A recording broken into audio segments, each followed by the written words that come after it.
عاشقان رسول کی دینی تحریک دعوت اسلامی کے تحت ماہ ربیع الاول کی بابرکت ساعتوں میں اللہ پاک کے آخری نبی محمد عربی مکی مدنی مصطفیٰ صلی اللہ علیہ وسلم کی جشن ولادت کی خوشیاں منانے کے لیے یورپی ملک اٹلی کے مختلف شہروں میں اجتماعات میلاد منعقد کیے گئے، جن میں مبلغین دعوت اسلامی نے سنت بھرے بیانات کیے اور شرکاء اجتماع کو دعوت اسلامی کے دینی کاموں میں حصہ لینے کا ذہن بھی دیا اور مرحبا یا مصطفیٰ کے نعرے بھی لگائے۔ بارہویں کا نور دل پہ چھا گیا، آ گئے نبی آخری نبی، مرحبا نور سے سجا عرش کبریا،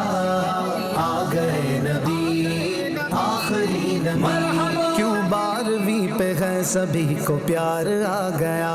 آیا اسی دن احمد مختار آ گیا، گھر آمنہ کے سید ابرار آ گیا، خوشیاں مناؤ غم زد و غم خوار آ گیا، یا خدا کرم تیرا مومنوں پہ یہ ہوا، بخشوان کو خطا آ گئے ہیں مصطفیٰ۔